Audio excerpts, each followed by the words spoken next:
masarap. Tignan natin. Ito, ang Santa Barbara Bachoy. Tama ba?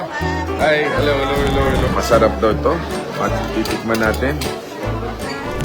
Last year, we sold 14,000 serves. In one day. In one day, 14,000. 14,000 Yes, serves. sir. Ganun karaming Ganun kumain karami. ng bachoy. Yes. Yan, tikman natin itong Santa Barbara Bachoy.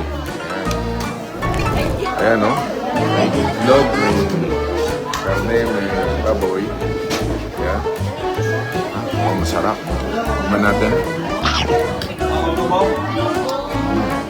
Sarap siya. Sarap. Sarap.